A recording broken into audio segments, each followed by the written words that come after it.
Hello and welcome to episode 111 of the Pixel Street podcast, where every week just a bunch of nerdy ass guys get together and talk about video games.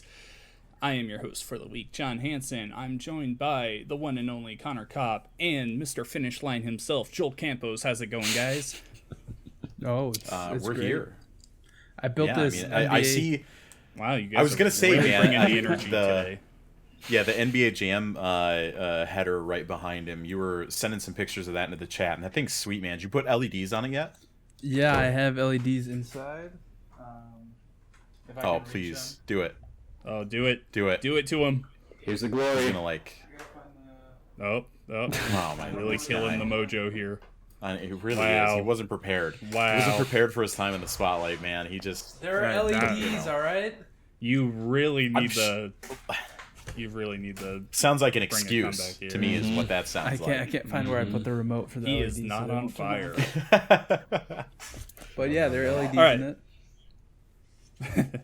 And joining us today from Vindicated Entertainment, we have Zach Beachler. What's up, Zach? Yo, what up, what up? Good to see you again. All right. Yeah. So me and Zach have known each other for quite a few years here, but he's part of this little streaming group. Zach, you want to kind of explain what you guys do over there? Yeah, so Vindicated Entertainment is actually started by a very good friend of mine now, Vincent Baker, where he had a dream of making his own games. Not video games per se, but more or less card games, tabletop RPG games. He's kind of like a jack of all types of games. He's even made one where there's no physical anything to it. You use your smartphone to go explore areas, to do combat and stuff. It's an interesting concept that once I played it, I was like, okay, this is really cool because I don't have to learn about stuff. Someone is essentially a DM that runs the game and stuff. But we're a bunch of, kind of like you guys, a bunch of nerds that love video games, tabletop games, anime, a lot of different stuff. And we do streaming on Sundays and on Fridays. We're going to actually be hopping back and forth because we just got our YouTube partnership and we have Twitch affiliates. So we're going to start hopping back and forth. But we found out, I think last Sunday, is like, yeah, we're finally partnered on YouTube, which took like a year to do. Because we hit the 1,000 subs and we just kept getting like nope, and they wouldn't tell us anything, and it's just like give us something. So, but yeah, and we actually are. He does a lot of Kickstarter stuff, so we just launched a new Kickstarter for a game called GUARENTEE. It's kind of like blackjack mixed with death, I guess. You don't want to exceed 13, and it's strategic and luck, so you can play cards, like if you have a 6, you can play it down, and if the person next to you has a 7, the person, across from you, if you have 3 players, loses unless they have a 0 card or a negative card. So that just got launched on Kickstarter yesterday, and I believe we're just past our halfway mark on that. So within 24 hours, we're over $500 or $600 for it. Wow, that's really awesome. Congratulations on your guys' Yeah. success. You got, what are the channel names for your guys' Twitch and YouTube? Is it just Vindicated Entertainment? Yeah, so everything is Vindicated Entertainment. Twitter is a little different. It's The Vindicated. But if you go to our website, Vindicated Entertainment, you'll have everything from our YouTube, our Twitch, our Facebook, Twitter, Instagram, and even our own Discord, which we have over 500 or 600 people now. It's a lot to handle with that, and I'm a mod. I'm just like, I have no clue what I'm doing half the time. That's awesome. That's really cool to hear. We are slowly making the adjustments to try and get down that path. Obviously, we just started our Discord and our YouTube, but looks like you guys are hitting the ground running. So, Well, really with great us, stuff. yeah, with us it's a little different because we also we go to a lot of conventions. We go to a lot of anime conventions, comic book conventions, even toy conventions, which we found out is a bad thing for us because we lost money the last one we went to. But because we are out there, talking to people, giving out, little cards, or people are, that's the interaction that we get a lot, is people are like, how can I stay in contact with you? And because they're right there, we can be like, hey, do you have Discord? Do you have Facebook? Do you have this? Do you have that? And people will, instantly be like, yeah, I can do that real quick. So for us, it's been a little bit of a quicker upbring because we started a Discord I believe, beginning of last year in January. And for us to hit, I think it was 300 before last year even ended, was a big deal. But that's also because, like, we go to we did go to conventions, every When 2 they weeks existed, or so. yeah. I was so mad because we were supposed to go. I know you guys are up in the Midwest like I used to be. There was a big convention in Atlanta called MomoCon, and I'd convinced Vincent to go because it's like 60,000 people invade Atlanta to do nerdy stuff all week, like for 4 days. And when that got canceled, I was like, no, because I knew, one, we would be able to reach a lot of people, and two, we'd be able to find new people to work with. And that's something we love to do, is whenever we have an opportunity to work with people. Like when I saw John's podcast, like I wanted to reach out to John sooner, but like I don't think it's the right time. I thought, might as well talk to you guys now, because it's kind of like Greg said. I think it was last week when you talked to Greg from formerly Screw Attack.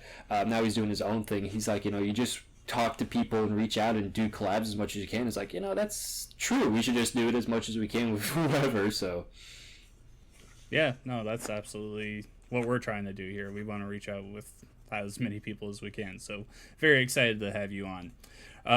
So focusing on what we are going to talk about this week, we have huge details on the Xbox Series X and the Xbox Series S. We will be giving our Marvel's Avengers reviews, as well as talking about some racing games for our topic of the week. Before we get to all of that, though, let's get some housekeeping out of the way. First, you can follow us on Twitter at Pixel Street, or you can just search for Pixel Street Podcast on Facebook. Our show goes live every Friday on your podcast platform of choice, and you can now become a Pixel Street pal by joining our brand new Discord server.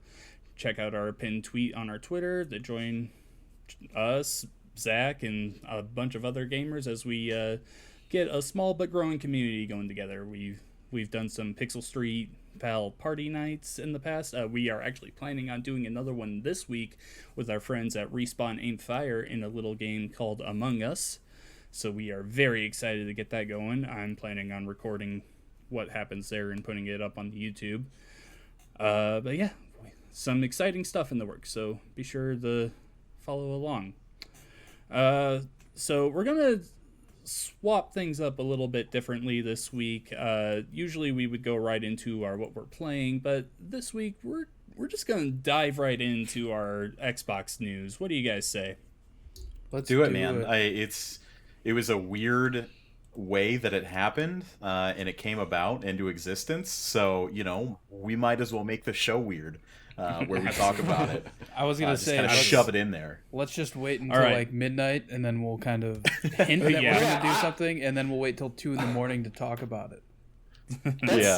That was something because I don't have like notifications turned on for Xbox stuff, but because I do follow like the new consoles coming out, I woke up at 5 to go to work, to get up and go to work, and I saw Xbox releases new information. I'm like, what? I'm like, wait, why do it at midnight? Like, I get it if it's like New York time and it's like they've made an event, but this was like, I hadn't seen any upbringing to this. It was just like, here it is, it's on a platter. I'm like, what? Yeah. So as the resident Xbox expert here, I'll kind of break down what that was, and then you can roll into it, John. Yeah, I don't know. Hold on. It was a series of. That's a self-proclaimed title. Nobody gave that to you. I'm wearing the shirt, man. You're gonna fight me on Dude, that? that I'm wearing the matter. shirt. Yeah, I'll fight you. I have the shirt. I'll fight you too. You don't know shit. Listen, Wait, Connor's over here. No, I'm gonna play them fighting herds on my PC. I'm not gonna play on Xbox, but I'm the PC guy, but I'm an Xbox expert. 2 times in the past in my life, I've been called Mr. Xbox. So, is the most qualified person to be brony. the Xbox expert. Connor's a brony. Is the most qualified person to be the Xbox expert on this podcast. Thank you. We'll be muting John from now on. Yeah, basically it leaked at essentially midnight for Eastern is when it happened. Like there was a big leak that dropped with all of the Xbox Series X details, Series S details, which up to this point the Series S wasn't even announced or confirmed in any way, shape, or form. Like it was on a controller box, it was mentioned in a Game Pass code, like there was all kinds of stuff hinting to it, but it was essentially like a midnight leak that forced their hand on this stuff, which brings us to present. They said, "Fuck it, let's announce some Xbox, man." So yeah, I think the first thing that leaked was the picture of the S. Yeah, it was just it was like it vertical, and then you saw the big black like circle with the vents on it. And my immediate response was like that's then I was like, that's not real. The one giant vent.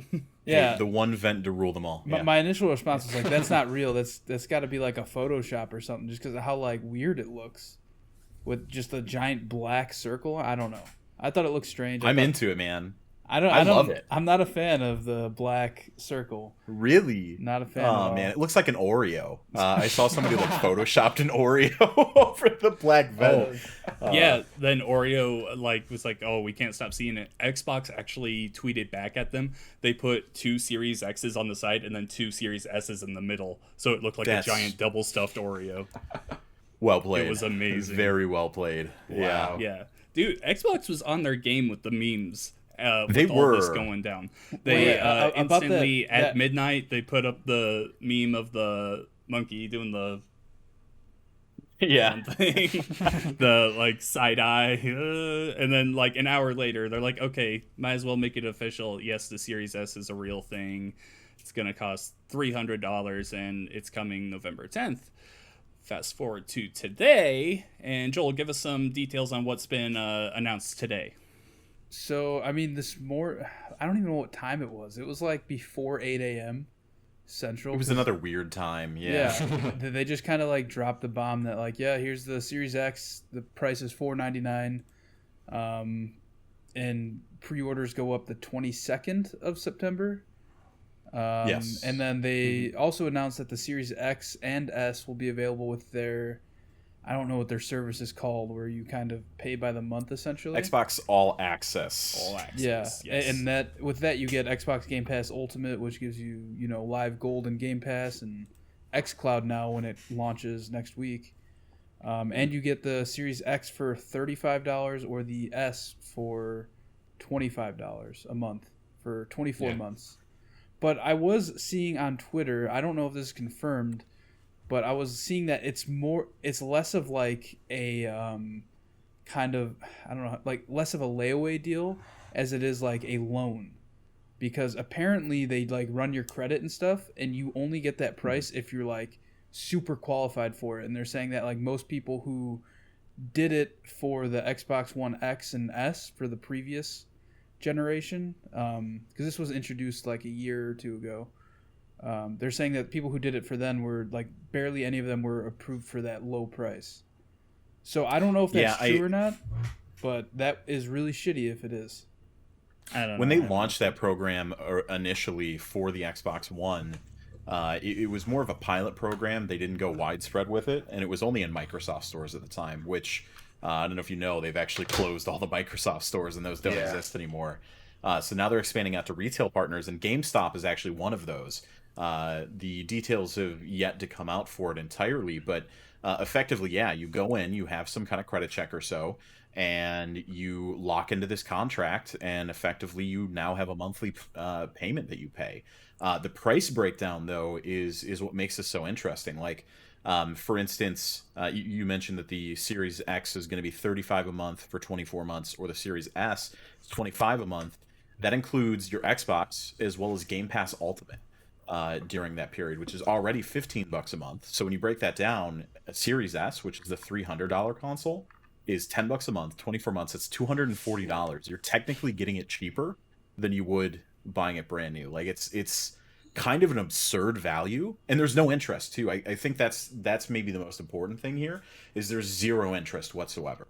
You just basically have to be locked in for this, payment plan or whatever. And I don't know what happens if you stop paying it, like the FBI shows up at your house or something. But absolutely, it's wild stuff, man.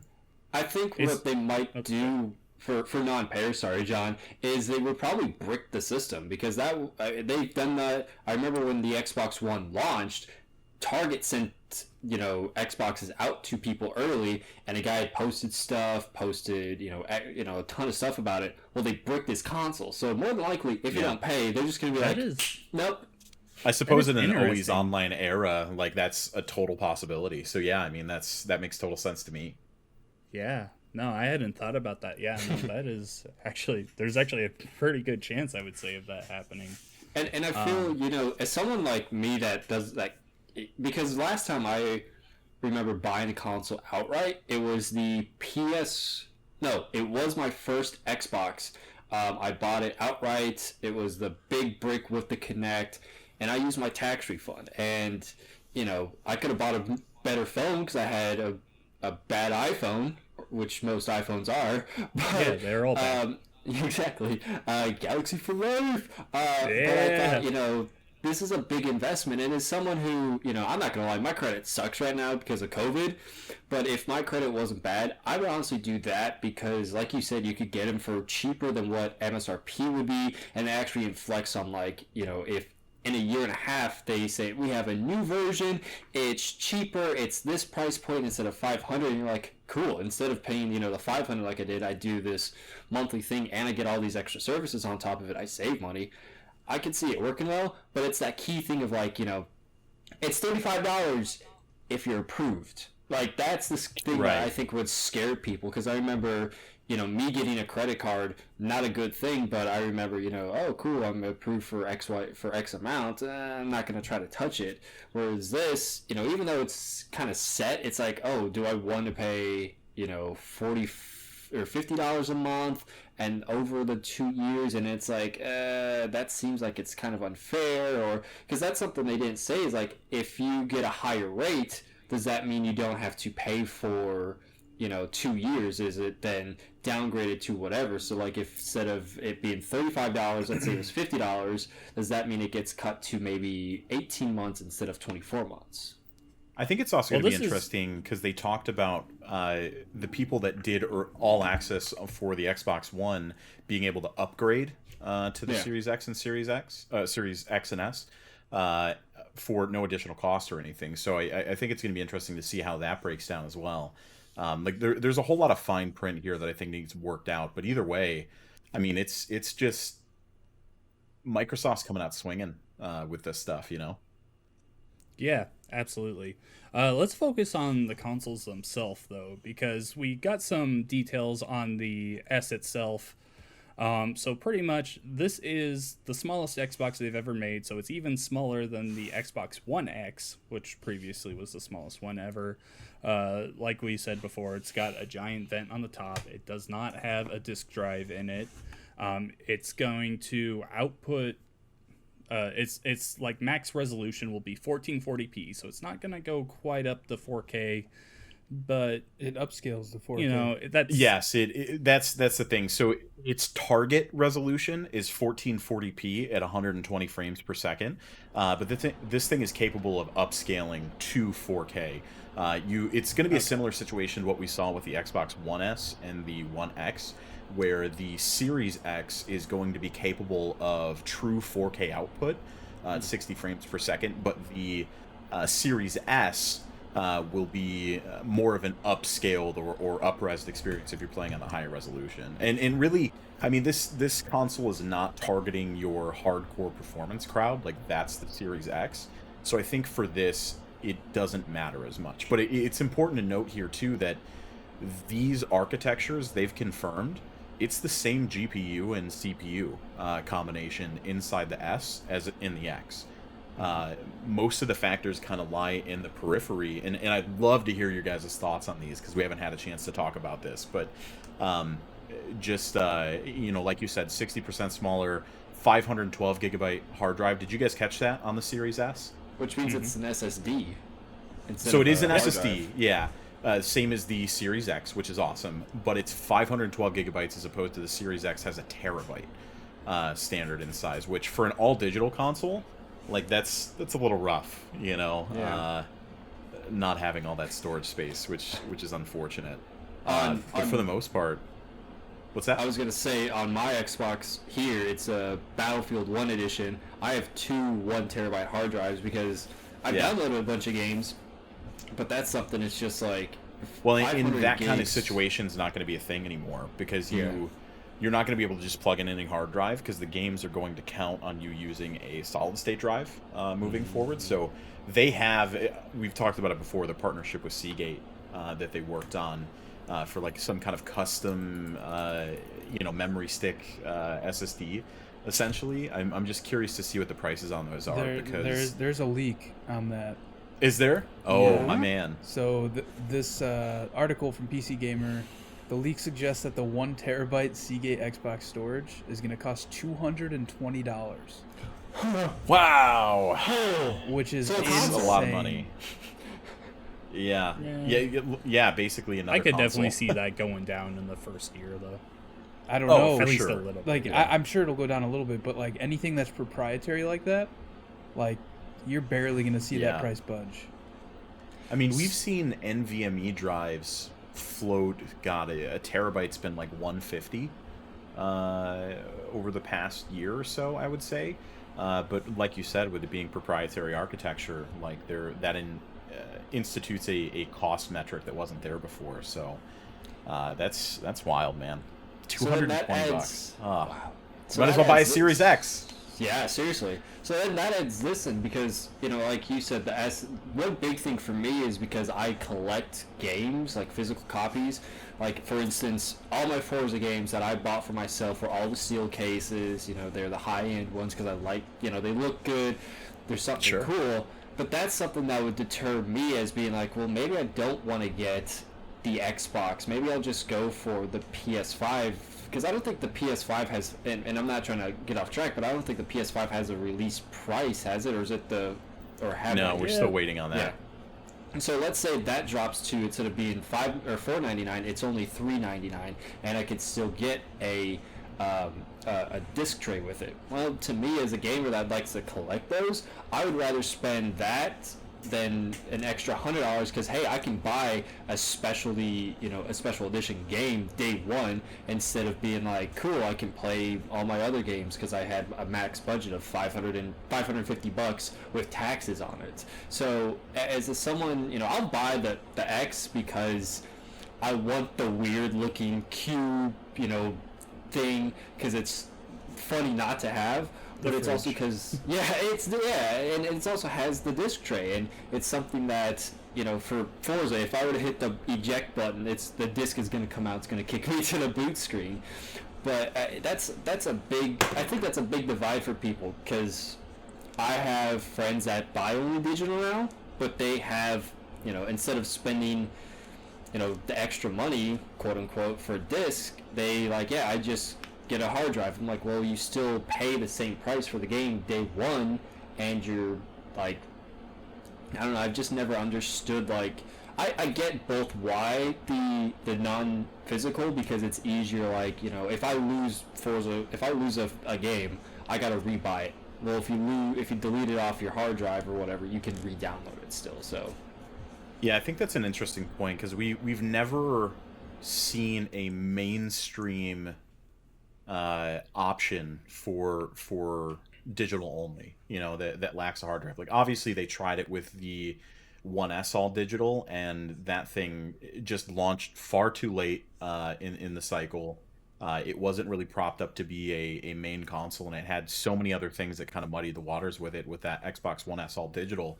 This is the first time that we're seeing companies release a dedicated digital only system that's really a mainstream box, and to me it could be a big shift in gaming, seeing what people adopt. I was looking at I think it was Adam Sessler, maybe it might have been somebody else on Twitter, but they put up a Twitter poll asking what people were interested in, the X, the S, or if they were thinking about buying both, and it was something like 15,000 votes, and the S took up a good 40% of that. Absolutely. Wow. Which is a huge market share. I mean, we're talking about something. A lot of people are going to look at this box and say, "Well, that's not for me. I want the Series X." Like that. That's me. That's definitely me. I think that's you guys for the most part. Like, the Series X is the way to go. But you cannot deny the value that this $300 box has. Absolutely. I was looking. It's insane. I was looking at both of them, and I for sure am gonna get the Series X day one. But I could definitely see myself like 6 months, a year down the line, getting a 1S to use at my desk because I don't have a 4K monitor. My monitor goes up to 1440p. So it would just make sense for me to have that at my desk for like when I'm playing games and streaming here, and use the Series X over at my TV, my OLED. Now, this is the exact same situation as with the Xbox One SAT edition. Is just that it's a perfect like second console for people like us, but for the general public, the people that aren't hardcore in the gaming, that don't have super nice TVs or anything, this is like a perfect buy for them, especially at a holiday season with COVID and everything affecting everyone's money and everything. Yeah, if they want, they can go out and get the high-end Series X. They can get the PS5, which, let's just be honest, I don't think that thing's going below 500.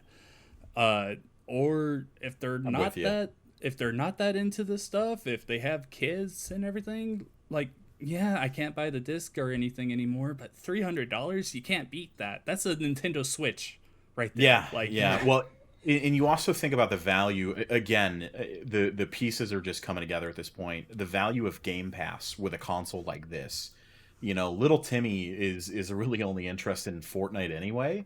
And, you know, the parents might just buy it as a one-off console or something because, you know, the kid won't stop asking for something and it's the cheapest box that they can get. But when you throw in things like Game Pass, I mean, you're getting, you know, nonstop first-party titles with this that are just part of a subscription. And, like, to me, this kind of a Stadia killer. At the end of the day, well, hold on. It's obviously Stadia is a Stadia killer. Yeah, okay, you're right. You're correct. But when you think about it, like, sure, they're not necessarily competing for the same ecosystem, but this to me hits all the same allure points that Stadia has. Like, sure, you don't pay for a box up front, but if you consider Xbox All Access, like, why do Stadia? You know, like it just doesn't make sense at that point. xCloud.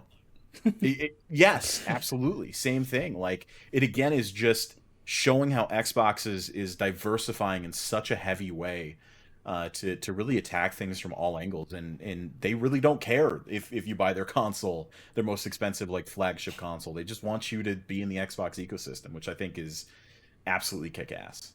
Yeah, I wonder if, and this is a big one for someone like, you know, I have a sim, you know, a makeshift sim rig here.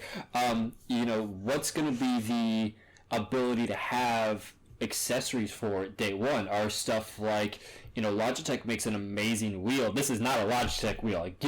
I'll tell you that straight up. But is Logitech going to have support for that kind of stuff? Because that might determine, you know, that might turn some people away. For instance, you know, me, if I were to get the Xbox One X or Series X, I'm sorry, and this doesn't work and I have to, you know, wait 6 months, it's like, well, do I want to wait 6 months or do I want to, you know, just do this? Like, that's a big thing for, I think, some hardcore racing guys who might do leagues on Forza 7 because they have league nights and people do that. So, like, accessibility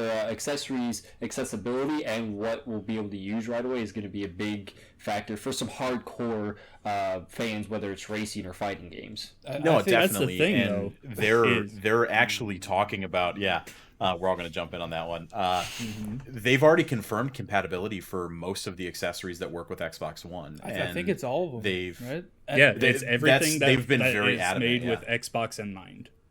Yes, yeah, pretty much everything Xbox just continues, being a Xbox. But even like, so I was concerned. I'm glad you brought this up because this is something I want to talk about. I have the Astro A50s, the newest version, Gen 4, and in order to run them appropriately on the Xbox One, check out all the cool stuff behind me. But the A50 Gen 4s, they use a USB cable and an optical cable in order to work. The Series X will not have an optical port on it at all. They've already confirmed that. And Microsoft actually went to Astro and asked them to work on a patch and gave them access to the developer tools so that they could patch the Astro Gen 4 to work via USB only and still be compatible.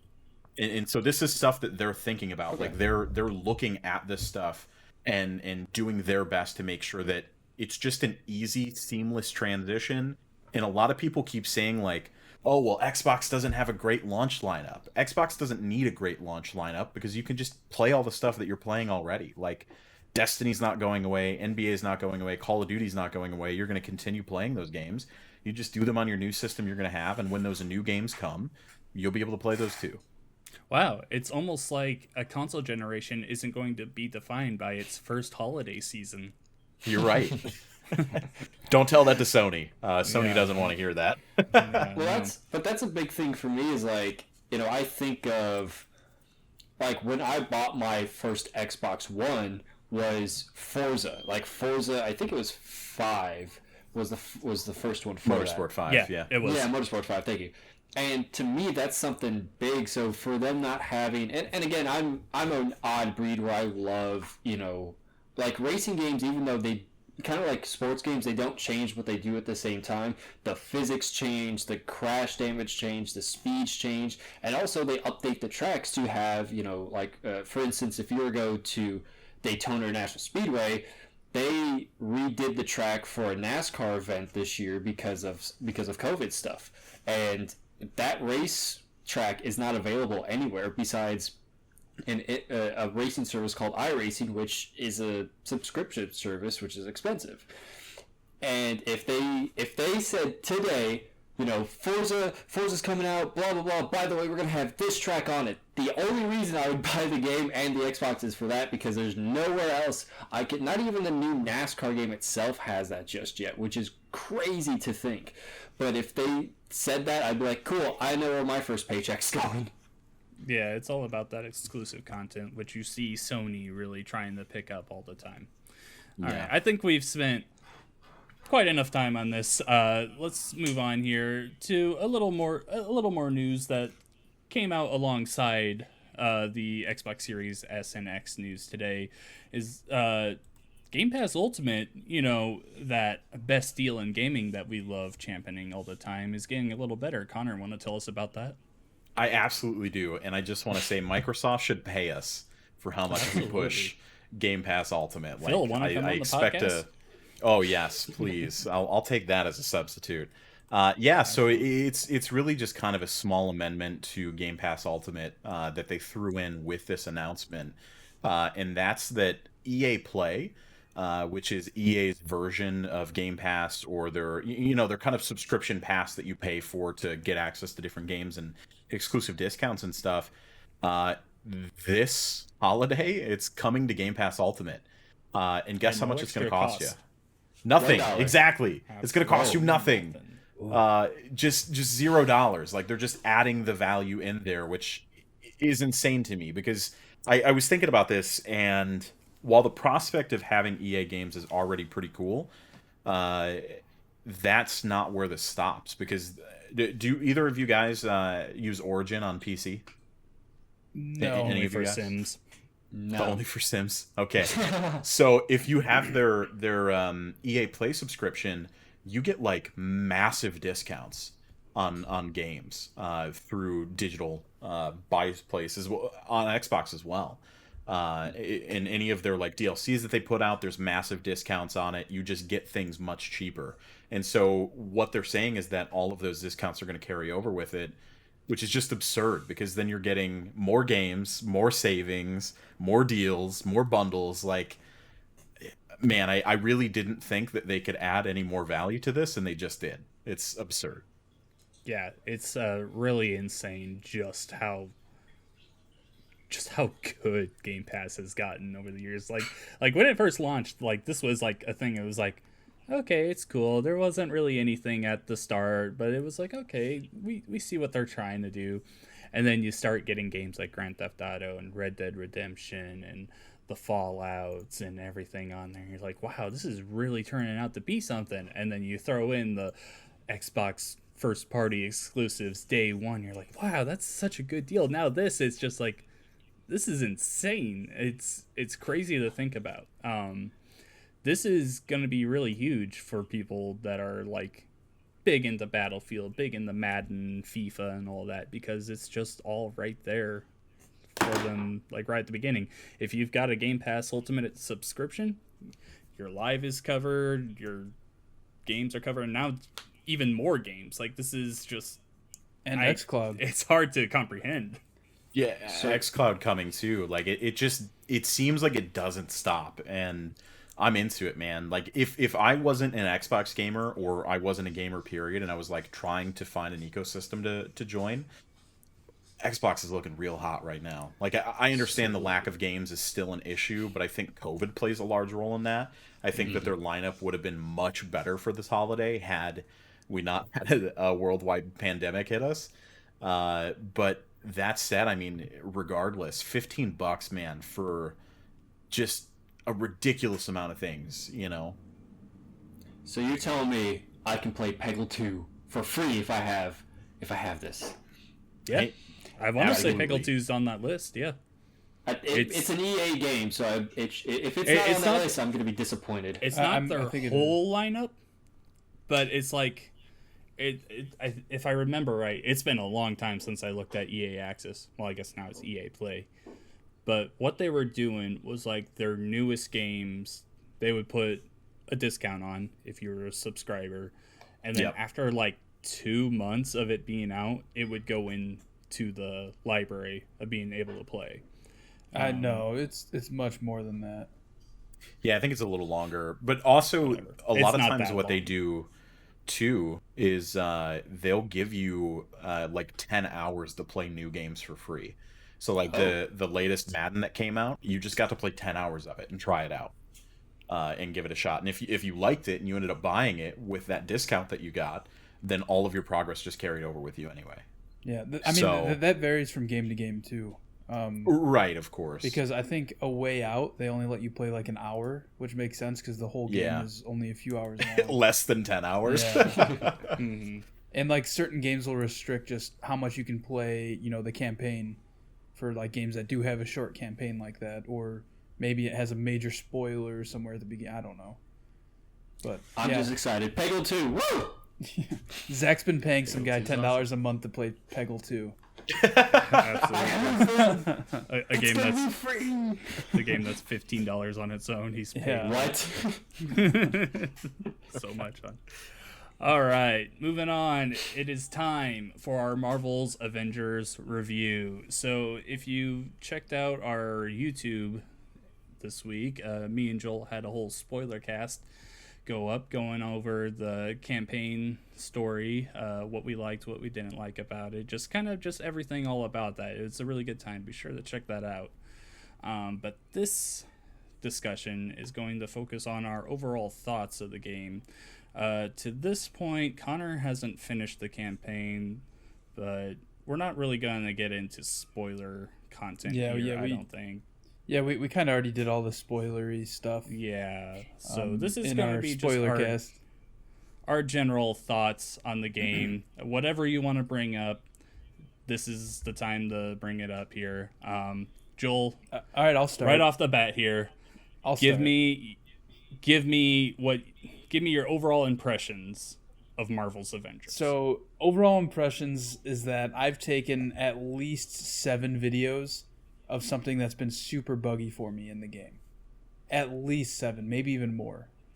Of just like, there was a mission I was playing online, and my buddy Tony, he was playing as Kamala Khan, and like she's got, you know, stretchy arms and stuff. One of her arms was just stuck on a point, like a fucking mile away, and then he was just running down the street, and all you can see is her arm just stretched across the whole map. It's ridiculous. There's a lot of bugs with skins. Like if you have the Captain America pre-order skin with like the World War II and the goggles, and if you go into your if you go look at your gear and like look at like your helmet, I guess your helmet piece, it zooms in on his face and just watch his face for like 30 seconds. You'll see like he'll start blinking and then like his eyes will start coming out of their sockets and like his eyelid will get like stuck shut. It's just so janky. It's insane. So they're drunk. Yeah, I guess. Yeah. So, I mean, I'm coming to save you. Yeah. But yeah, the bugs in this game are outrageous. If we were to talk about all the bugs that we've experienced in this game, if I alone were to talk about the bugs I've experienced in this game, we would fill up the rest of our time. So yeah, like I very buggy game. I like one of the. I guess here's a. Oh, go ahead. I was gonna ask, this game, it obviously recently came out. Was it announced a while ago? Because I'm not I don't keep up on a lot of games, unfortunately, because I don't have a lot of time to. But had this game been announced for a while? Is it something that kind of came out of the blue? So it was revealed in 2018, I think. That's when it was announced. They just did a short teaser trailer. They didn't show anything on it. At last year's E3, they officially showed it off. They showed the first mission of everything. And then throughout the summer this year, they started showing more stuff, and then it released last week. So it's been in the works for a while. It's even been delayed, which you would hope some of these issues would be taken care of. But the amount of bugs and glitches there are in this game, it doesn't reflect that at all. It's actually kind of really disappointing. Joel, did you have more you wanted to say on your overall? Yeah, I mean, like, I love the story. We talked about that in the spoiler cast. I thought the story was great. It made me care a lot about a character in Ms. Marvel that I didn't care about at all going into the game. They gave her a lot of character, and I thought they did a really good job writing her. But the multiplayer in this game, man, I don't know. I don't know if this thing has legs. Like, right now, it feels like I've done every mission in the game for multiplayer. So it almost feels like there's only like 15 missions that you could do online, and of the 15, it's just 3 of them repeated with different endings. Essentially, it's like, say I do a mission where I fight, the Taskmaster. I could do a completely different mission across the world on my map, and it'll be the same exact like layout and everything. Like, we'll be in the same building essentially, but at the end I'll be fighting some other guy. It's just, I don't know, it's too samey, I guess. And like, I get what they're going for. They want it to be kind of like Destiny, where you're grinding for gear, grinding for that higher level, but I just don't see what I'm building up to, I guess. It's just too repetitive for me to, want to keep jumping in and doing the same 6 missions every night just to try and get like 10 higher power level. And on top of that, like, I've tried, like, because you know how you can change the difficulty for every mission from like challenge 1 through 4. I'm only like power level 64 or 65, and a lot of those missions I'm on power level 4, and I'm like 5 to 10 levels higher than I need to be for that mission. So it's like, what's the point of me doing this mission at all, aside from having like a daily bounty or something to complete it? There's just a lot that I think needs to be fixed or added to the multiplayer. It just doesn't seem like there's a whole lot of content there for me to be continuously grinding for gear. And I don't even know, like I said, if I get to, sorry, this is the last thing I'll say. If I get to the max power level, I don't know what I'm going to do. Like, is there a raid or something at the end? Is there like a big boss fight? I don't fully understand what I'm building up to, other than just getting to max level and continuing to do these missions. I think one question for someone like me that's played games like that, like Destiny, the original Destiny didn't have like the whole, like, there was a story there wasn't at the same time, but you're also grinding the same types. Would you rather it be like Mafia 3 had that same thing, but with the campaign where it was kind of just the same type of mission? I mean, yeah, you were going to different locations and you were doing the same kind of beat up, save the people, get the money, whatever. Do you feel that would you feel more ripped off if the story was like that, or if both the game and the story, well, obviously if the game and the story were like that, where it was like the same 3 missions, but would you feel more ripped off and more like wanting to put it down and never touch it, period, again, if the story was like that? See, that's the thing. The story is like that. Oh. Yeah. Ooh. But I thought the story was written very well. Like, I like the story enough to where, like, I don't know. I feel like I got my money's worth almost out of it. Maybe if it was a $40 game, I'd be very satisfied with it. But where the multiplayer stands right now, I don't know if it's worth $60. It's $60 and you beat it in an hour, basically? No, it takes like 7 to 8 No, hours. it's 10 to 12. My thing is, like, when I buy a game and it's $60, my price point is if I get $1 an hour, it's worth it. And, like, because then it's like, okay, do I feel like $1 an hour is worth my time if I play once a night for 60 days straight for an hour? The game's worth it because I've played it enough to validate it. But paying $60, I think there are games that have bucked that trend, like Control. Control was my game of the year. 2019 when that released, and that game is significantly shorter than that, and it's still an incredible experience. And that's really it's not even a question of like length. Like there's a lot to do here. It's a question of quality. With this title altogether. I'm gonna send you guys a picture on Messenger really quick, John and Joel, if you want to take a peek at that and just react in real time with me to that screenshot of my video game. That is insane. I'll post that on Twitter. That's a new one. That's what you get for playing on PS4. Oh. Yeah. Hey. Joel, be sure to edit that into the Absolutely video not. version. Put it right here. So I want to make it clear where I'm coming at from, what angle I'm coming at with this. Hold on. Before you get to this, thoughts. how far into the game are you? So campaign-wise, I'm probably about halfway through, a little over halfway at this point, and I've played some of the multiplayer content. I am a little ways after. Man, I don't want to spoil anything. Yeah, don't spoil anything. Don't worry about it. There's nothing. Yeah, big. Right. A little ways after Tony Stark gets a haircut. Okay. Okay. So you're about. It's still relatively early. Yeah. So it's man, there are not a lot of redeeming qualities with this game, and it's unfortunate. The UI is a nightmare to navigate and get through. There are way too many menus in this game for me to have to go through. Just trying to load into a mission, even in the single player campaign, is such a pain in the ass. Trying to make sure that I have like a companion selected with me and like, go through all the different parts if I want matchmaking or no matchmaking. Like, it's just a bad time. It also, I'm playing on a Xbox One X. I have an external SSD, and this game is on my SSD. Typically, I have no load time issues whatsoever, and I have had non-stop load time issues with this game. The traversal elements in this game, like, I think when you're in a big open space, they're fine. I have no issues with them whatsoever. But when you are... when it asks you to be precise with its traversal system, like there's a couple early missions where you're trying to navigate as Kamala Khan in very narrow spaces or hit jumps in a very specific manner.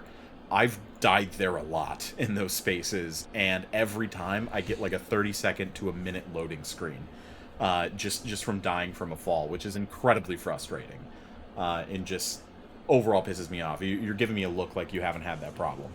No, I haven't. Not at all. Really? And I don't have an SSD. No.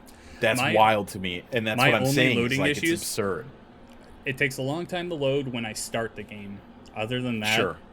I would say they're normal loading times for this generation. Yeah, like they're getting longer like than I would like, but like, right. There's so a lot of them, man. To add more to it, like it's almost a quantity issue too. Like QuickTime events, too many of those. I hope that fucking stops and there's not more of those in the game, because that opening like bridge mission, way too many QuickTime events. Oh yeah, not into that at all. Cutscenes. Oh my god, did they kill the momentum of this game with just non-stop cutscenes? Every like 2-3 minutes, it's a cutscene after a cutscene after a cutscene, and I just stop. Let me play the game. It's frustrating. Buggy, obviously, that's something we've talked about. I've fallen through the world before and just fallen into nothingness, which is real cool. I don't know if you've experienced that one. In a different way. I'll talk about it when I get up. Sure. It just seems like a game that, either didn't have a lot of QA time, or they're just definitely not done with it yet. Like, there's so much more. I think there are redeeming qualities. I will say that. Like, Kamala Khan, I think, as a protagonist, is incredibly interesting, and I like her story. I think her story is really cool. I think her as a hero, somebody who's not like a mainline Avenger, being able to play them, she handles well. The tutorials in this game are fucking miserable, by the way, and it doesn't explain half of the things going on in the game, which is another frustration. That's one of my favorite things is the tutorials, for me at least. They would pop up like 2 missions after I had to use them. Oh, the first yeah. time. Yep, I've seen that. Yep. Yep. It's just like really silly nonsense, you know, that you think would be a really easy thing to catch. Especially when you're talking about, like, this is Crystal Dynamics, right? Mm-hmm. Like, we're not talking about some beta studio or some like unpedigreed studio that hasn't ever touched a AAA property.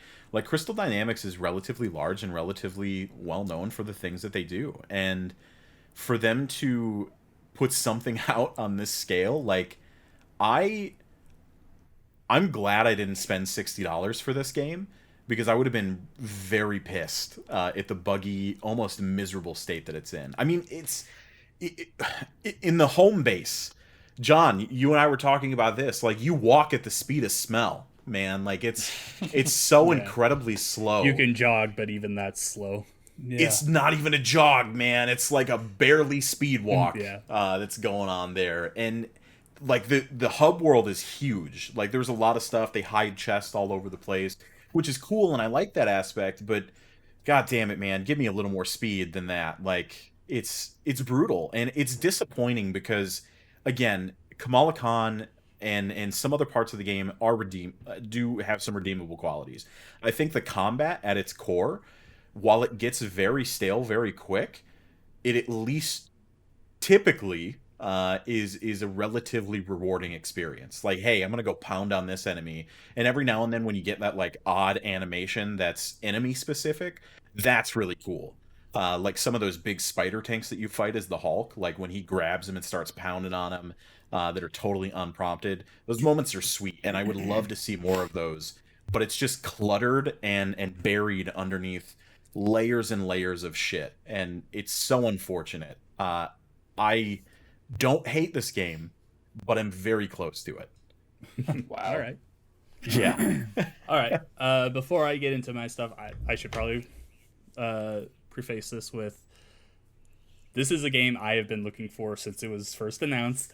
I'm a big Marvel fan. I love Crystal Dynamics because of their work on Tomb Raider. I really like this game, and I completely acknowledge everything that is wrong with it. This game is not finished. It is not done. It absolutely needed to be delayed. I still really like it. I think as a Marvel game, I think in a Marvel universe, that's genuinely one of the only reasons I'm still playing this at this point. Like, I want to see what happens with Kamala Khan. I think that the Avengers stuff is super interesting. And honestly, some of the voice actors have grown on me. Like Nolan North as Tony Stark, he's killing it. I think that he grows on me in a way that I did not expect, because, I mean, Robert Downey Jr. is Tony Stark as far as I'm concerned. Mm-hmm. But were those elements not there, I would not fucking be playing this game, man, at all. Okay. And for you to say that you love it, like, those are strong words. I said you I better like back that shit up. Did I say I love it? I said I like it. Whatever you said, choose it carefully. Okay. Because this game, I love the potential this game has. Because I think this is going to be one of those games that in a year down the road, next year, this time, this game is going to be so much better than it is. Yeah. It has to be. Otherwise, it will not. It will not last. Okay. I love the combat of this game. It's pretty much the rewarding aspects of this game come with leveling up your character, unlocking new combos and everything. It kind of reminds me of like a fighting game in its combat. You have to really nail down the right combos at the right time. You have to position yourself exactly where you need to be at the right time. I'm very disappointed in the gear aspect of this game because it is completely subpar. When you compare this game to Destiny is a game that rewards you. It rewards your grinding by getting better gear, something that you can be excited to use.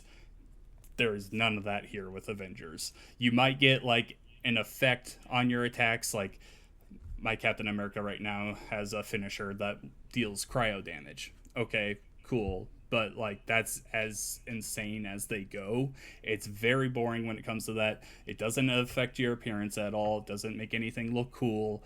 It's just really the gear system needs a complete overhaul because it's not good. And it doesn't feel like the experience evolves. You know, you guys obviously have significantly more time into it than I do. Does it ever really go anywhere aside from the combo system, or does it just stay same? I would say yes. Leveling up your character and unlocking new stuff, yes. Okay. Because there is just my Captain America. I just got overpower level 100 today, and I'm getting close to level 30 with him. He's been my main so far, and there's a lot more I can do right now with him than I could at the beginning, especially with throwing my shield around. I love his ultimate, which if you think of Captain America Civil War, when him and Bucky are just going to town on Iron Man and they're tossing the shield back and forth.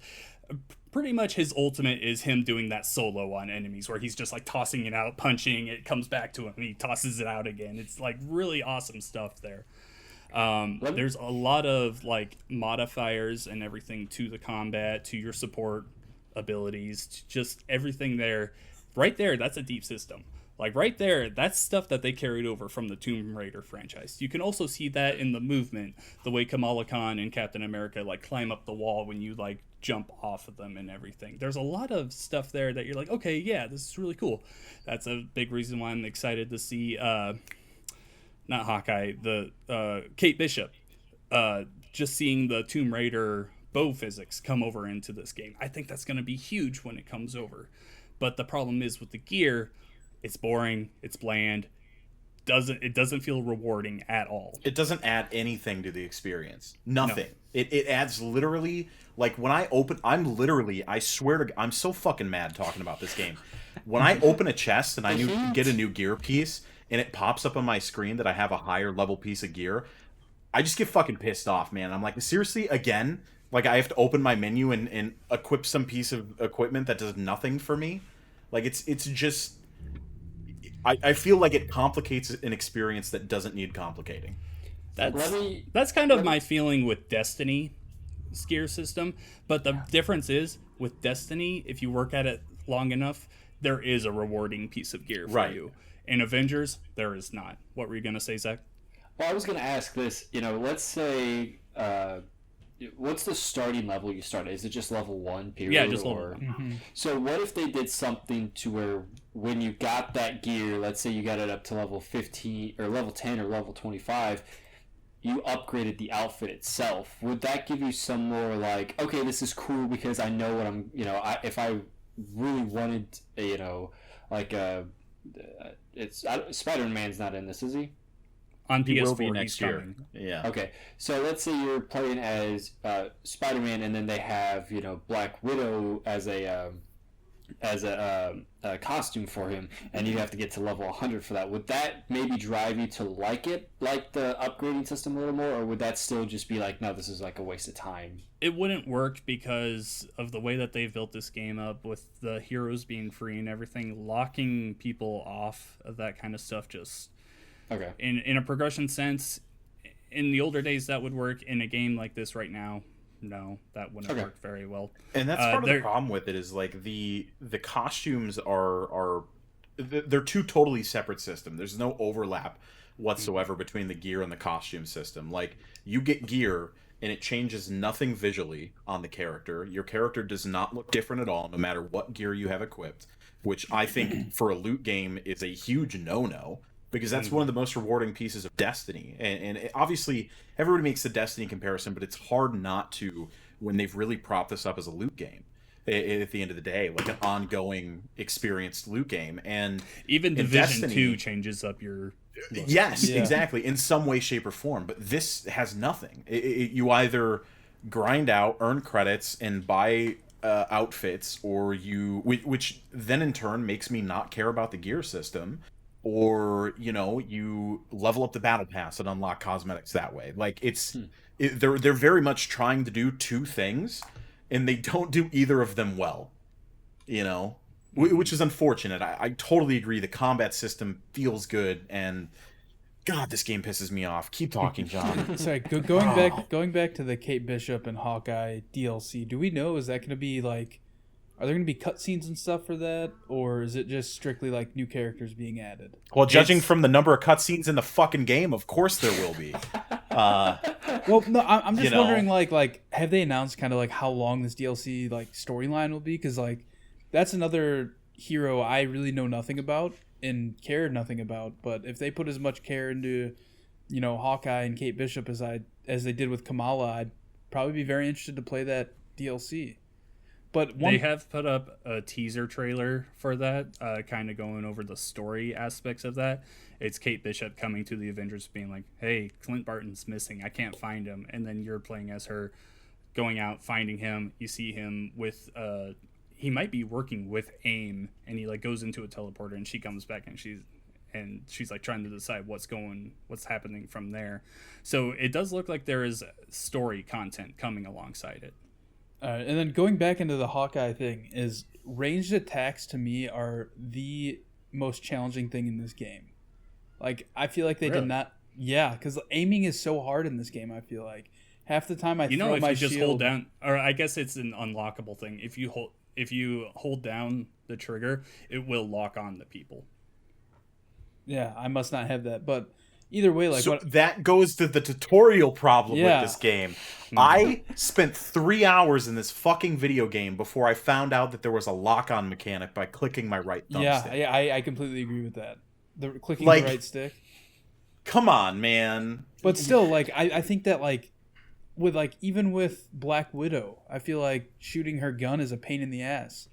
Like, you have to be super precise, and if a guy's running all over the place, you're gonna barely hit him. It just comes down to those tutorials. They just never work. Or you don't pay attention to them like I do. Yeah.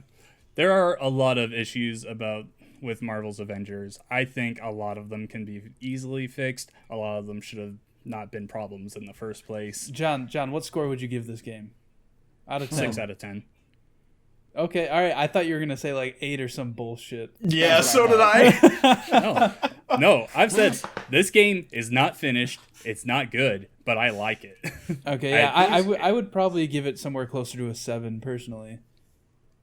Yeah. Wow. I guess here's a good question for you. Let's say 3 months down the line they, fix everything, give it more content, and they don't charge anything. Would that change your feeling about the game in general? Would that higher the score, or would it lower the score? Oh yeah, that's the thing. That's the big thing with these games is it has time to fix itself, and it has to. Yeah, that's what Anthem said. Oh yeah, they're still working on it. I think the difference with this game is that it's tied into such a large property.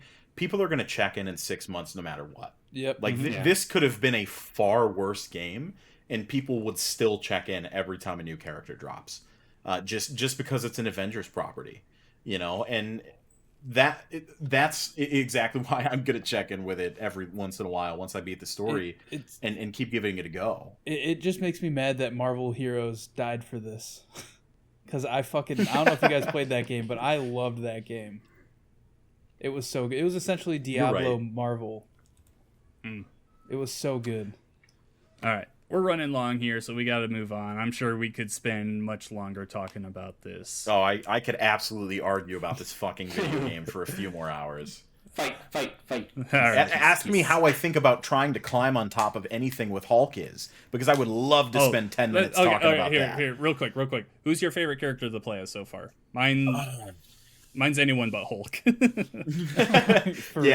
take that answer. For real, yeah. Hulk. He's too clunky, but he's the fucking Hulk. So, you can't make it. Hulk just sucks. Bruce Banner as a character sucks, man. Oh my god, he's horrible. This is the worst iteration, worst development, worst writing I have ever seen of Bruce Banner ever. It is so boring and lackluster and just insanely fucking miserable, man. I genuinely wish that Bruce Banner wasn't even in the game and it was just Hulk. I would take Hulk's grunting over fucking Bruce Banner saying anything.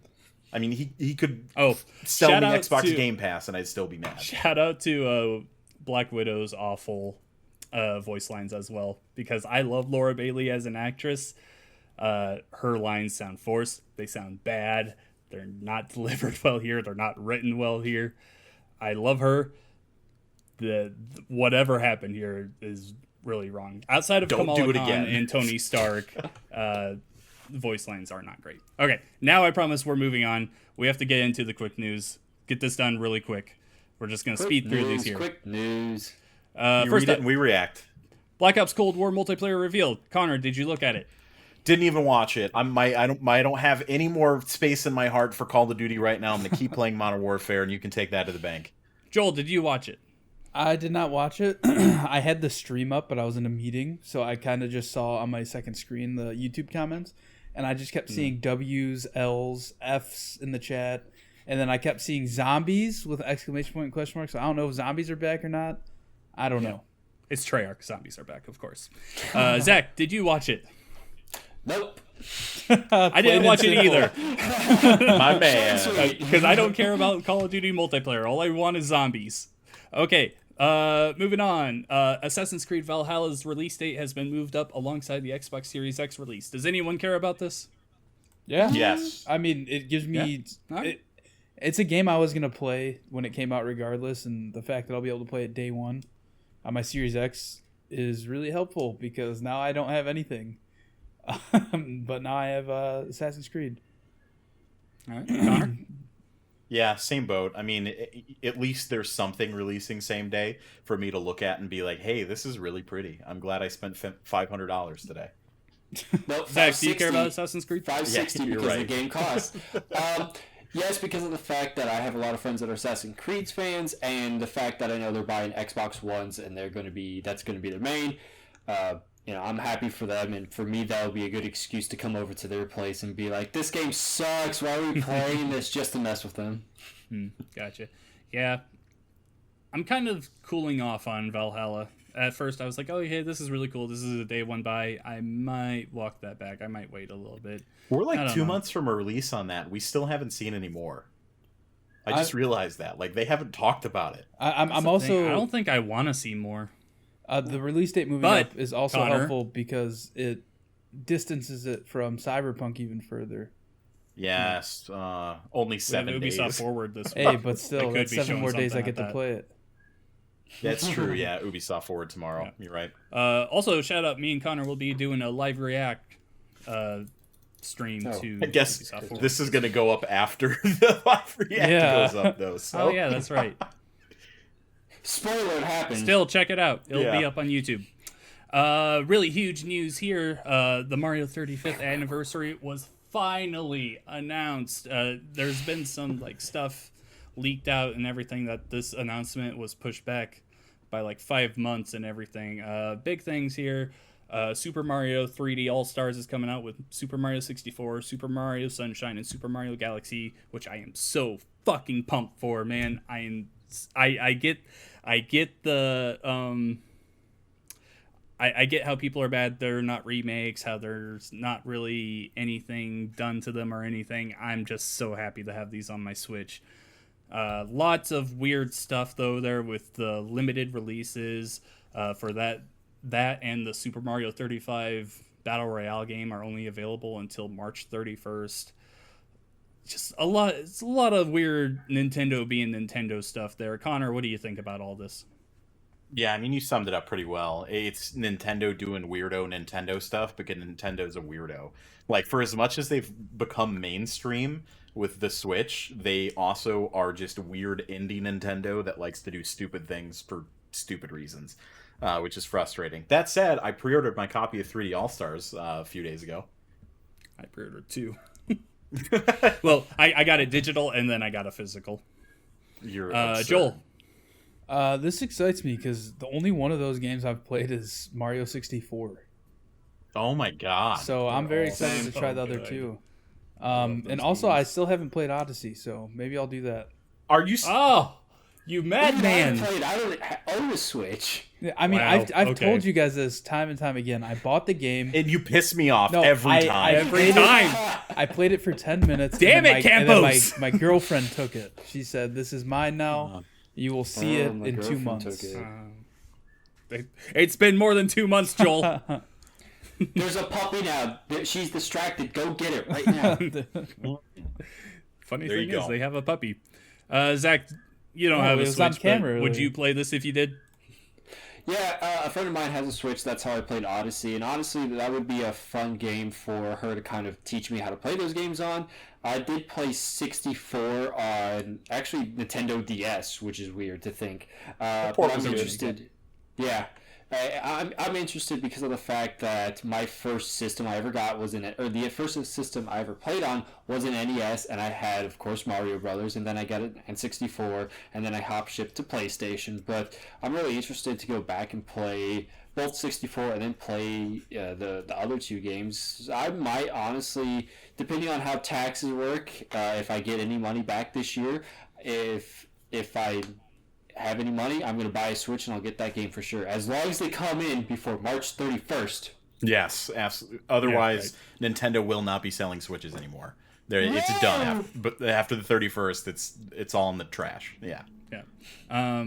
Yeah, I'm just really excited to give my daughter her first chance at playing these games that I grew up with. I mean, I have my Nintendo 64 hooked up and everything, but explaining to a kid who grew up with a Switch and an Xbox One how to play with a Nintendo 64 controller is a little hard.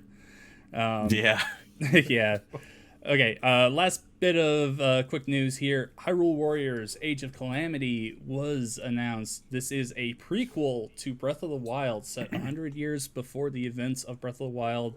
This is the big battle leading up to Link's death, the four champions, their deaths as well. A lot of interesting stuff here. This is the Hyrule Warriors team, but the actual Zelda team is helping work on it as well. So I'm actually very excited for this. I've never been a fan of Dynasty Warriors. I never gave Hyrule Warriors a try because that kind of game doesn't really interest me. This is probably a day one buy for me just because of its connection to Breath of the Wild. Connor, what do you think? Yeah, I've got a lot of high hopes for this. Breath of the Wild is a once-in-a-lifetime kind of video game, in my opinion, and for Nintendo to allow, especially the Dynasty Warriors people, to make something using the Breath of the Wild IP, like that right there is already exciting. That they're doing something with it, ramping it up, giving us more content in that universe. Because I think genuinely Breath of the Wild it's the best Zelda, hands down. It's super good. And you know, while I'm not a big Dynasty Warriors fan, I haven't cared about them since like 3. I always heard Hyrule Warriors was very good, and this game having co-op, allowing me to play as the champions, even Zelda, like that's enough to have me on board as a day one purchase. Absolutely, like you had me at Breath of the Wild's prequel. Joel? Here's a hot take for you guys. Oh, no. Uh-oh. Are we kicking don't Joel do off this his to own me. podcast today? Are Breath we of kicking the him off his own Wild. podcast? Breath of the Wild is not that good, guys. Okay. All right.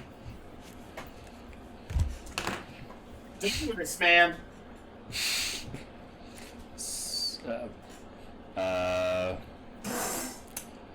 So I'm taking over. This is now my podcast. Hi, You this is the fucking Zach madman! I'm not even putting on my headset. Who the fuck do you think you are? Huh?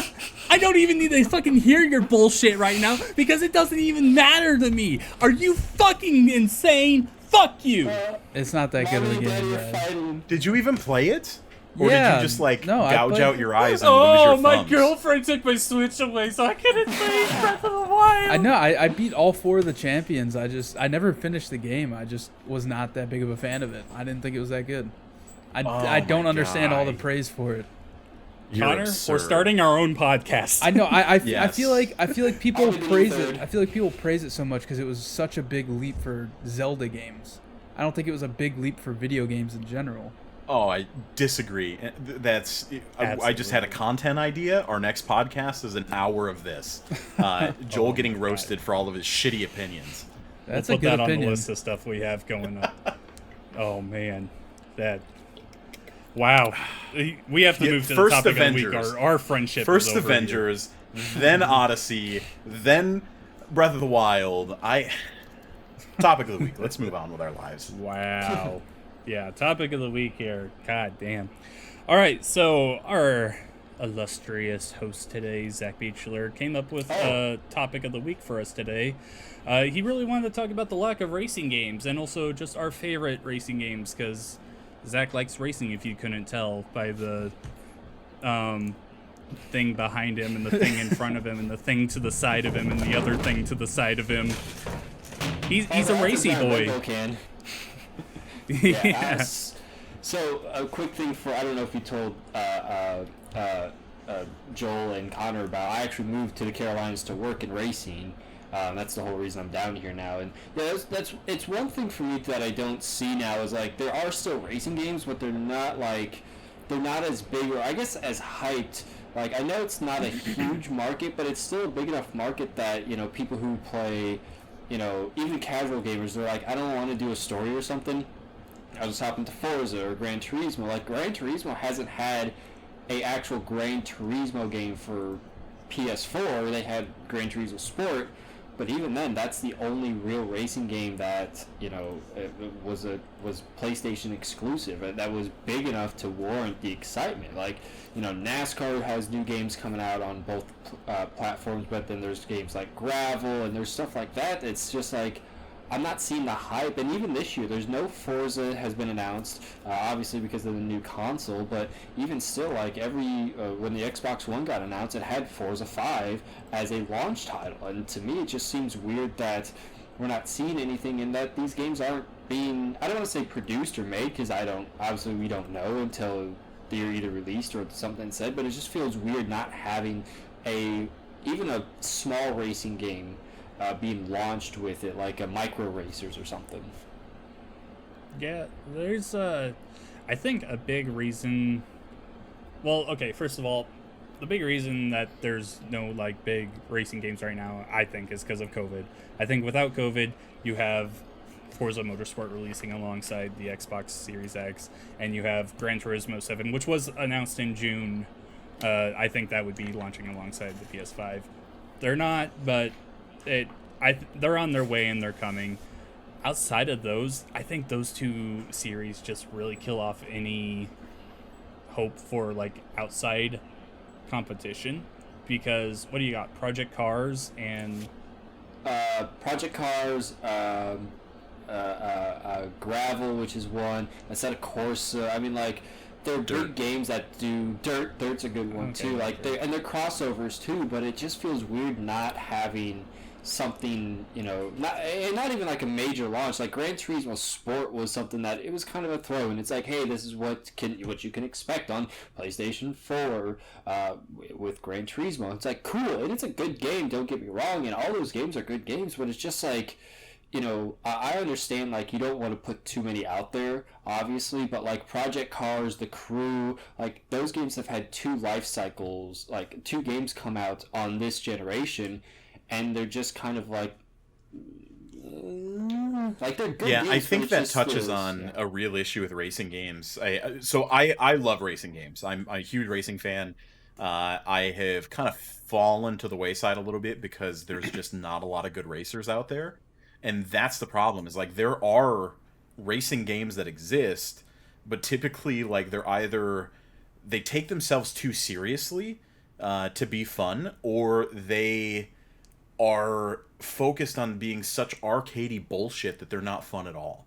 You know, I miss the era of games. So you asked, like, what's your favorite racing game?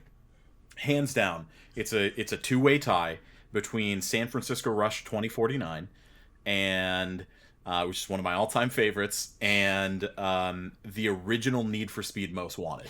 Not the 2012 one, because that one's miserable. The original Most Wanted, which is far better, in my opinion. And you just don't get games like that anymore. Like, we've had Need for Speeds, but all of them are corrupted by, like, battle passes and, you know, nonsensical cosmetic DLCs and CGI cutscenes. Yes. Oh my God. Why did you have to remind me of those? Or the like FMV ones. Oh, that's even worse. Please stop. That's my no words. It's just really fucking like the landscape for racing games is in such a shitty place, and it's frustrating. I feel like, and you can tell me if I'm wrong here, Zach, because obviously I think you're the gaming racing authority here. I really feel like the only racing game worth talking about anymore is the Horizon series, the Horizon and Motorsport series from Forza. Like, Gran Turismo Sport was a game. It was playable. Yeah. But, like, it's really not that good. And the only reason that it had any kind of shine to it is there is a startling lack of racing games on the PS4 altogether because there's no Forza there. Yeah, that's a big thing, especially with a racer like me, because I love sim racing, obviously, and I still need to tell the story on how I got this sim rig because it's kind of funny. But that's a true thing. Like you said, Gran Turismo's had great games. Gran Turismo, I think 6 was the last real Gran Turismo game that got released that everyone could play and understand. This is a Gran Turismo game. This is a racing game. That was on the PS3, not the PS4, the PS3. The PS4 was out when that game came out.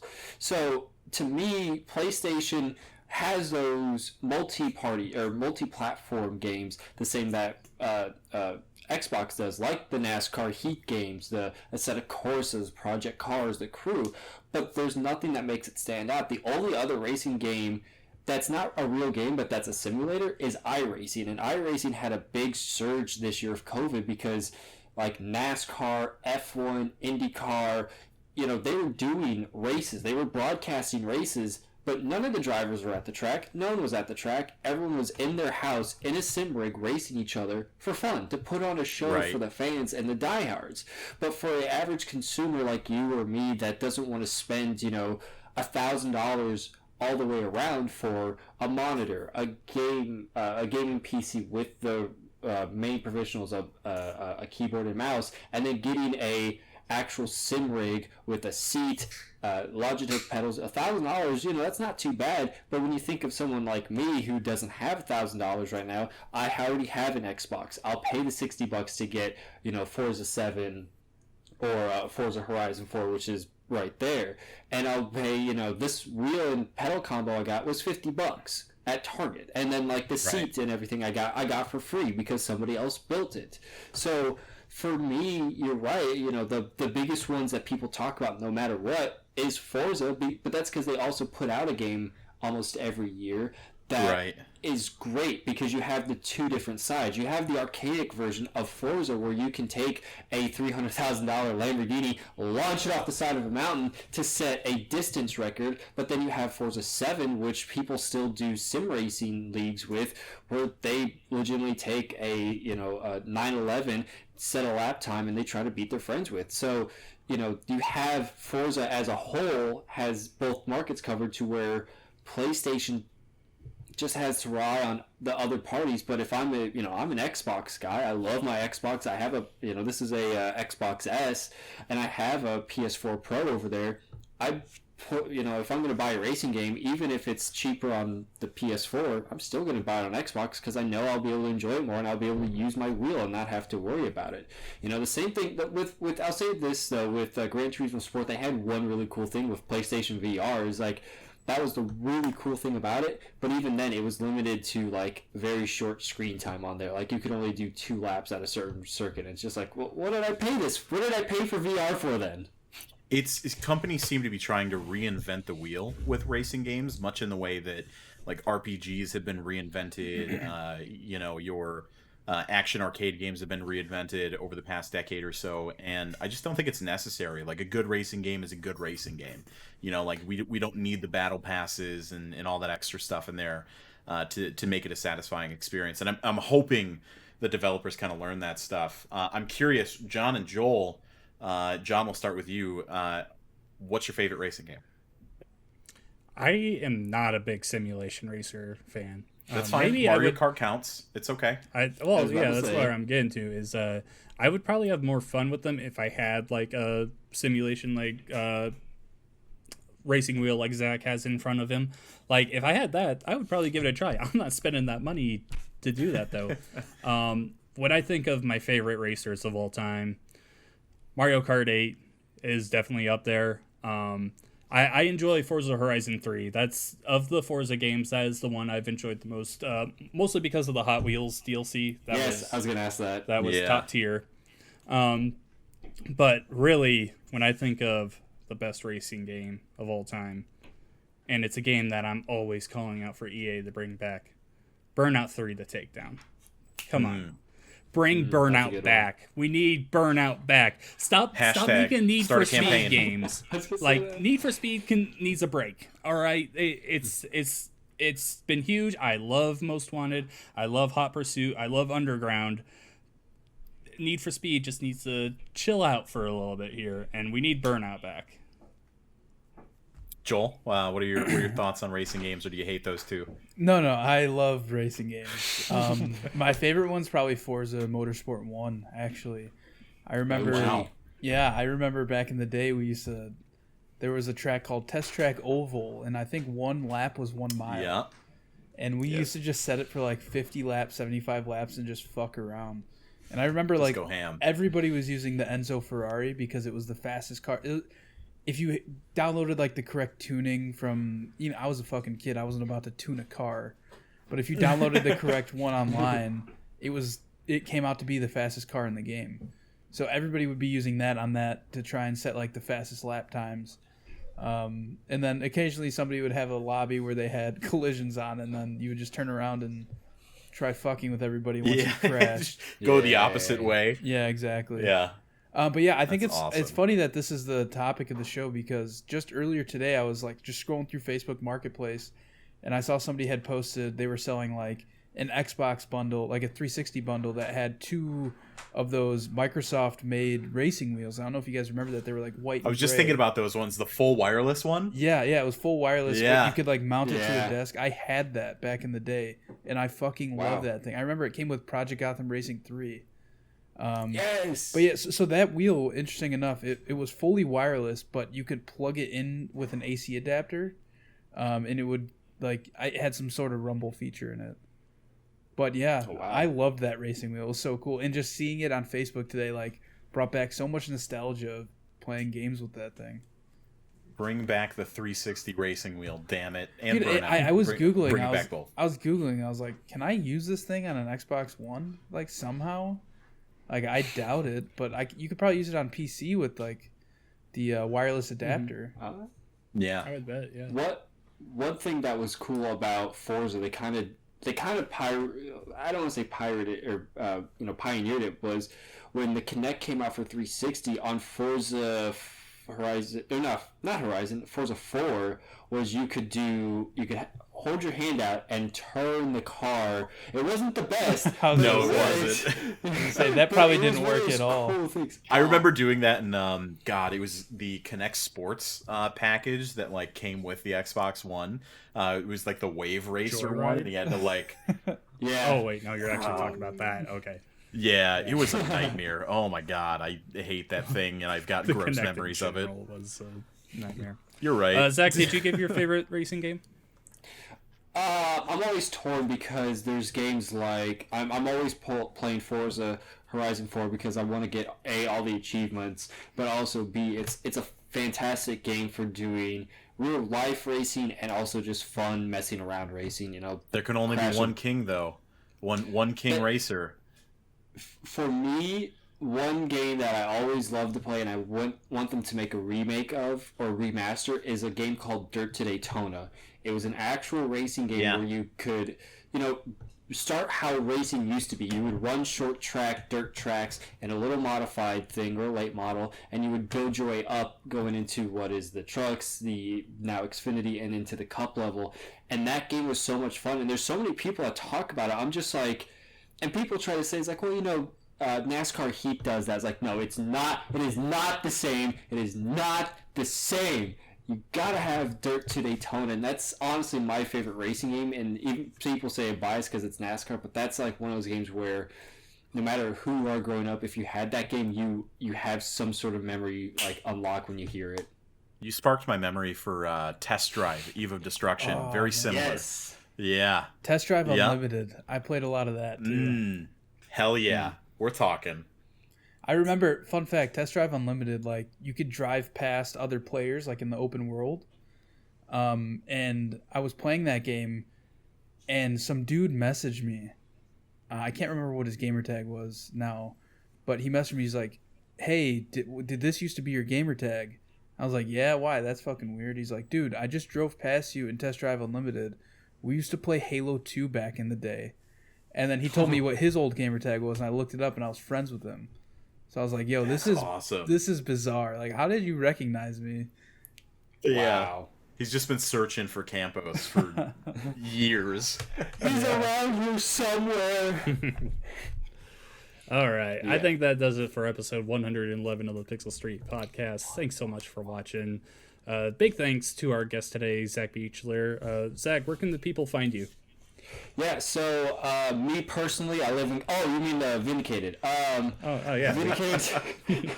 Vindicated Entertainment, if you go to vindicated.com, you'll have all our resources there. But if you want shortcuts, go to facebook.com/Vindicated Entertainment. It's the same on Instagram. And we have... But if you go to our website, it has everything, including our latest Kickstarter, which is for our game Guillotine. And we have a merch store. We even have... Well, this isn't for sale, but this is the character my buddy made for his tabletop games we stream. This is my character because I always get downed, and it just sums up the movie about 2020. Just like kill me already. All right. That's awesome. Connor, where can people find you? Yeah, the good people can find me and all of my good opinions, unlike Joel's bad ones, at The Real Birch on Twitter and at The Real Birch on Twitch. It's Birch like the tree without the I, BRCH. Come hang out. I'd love to hear your opinions, unless they're like Joel's, in which case, please don't find me on the internet, because they're bad and they'll make me angry, much like Avengers does. You'll get banned if you say anything about it. Sorry, Joel, we ran out of time for you. I am... Twitter.com/Campo63, Twitch.tv/Campo63. I have really good opinions on everything, contrary to popular belief. So yeah, if you also are not a big fan of Breath of the Wild, hit me up. I'd like to talk to you. Yes. You guys can start a group of like the only two people in the universe. No, you know what he's gonna do? He's gonna light up NBA Jam for them. There are dozens of us. All right. All right. On Twitter, I am SOA at right. Revx Shadows. Be sure to check out our YouTube, Pixel Street Vids. We've got a lot of stuff going on up there. Check out our pinned tweet on Twitter to join our Discord community. And check out my writing on GamePro.com. I think that's about all we have for today. Thanks so much for watching and listening. And we will see you here same time next week. Bye. Bye. Can I put my pants back on? No. No. Sure.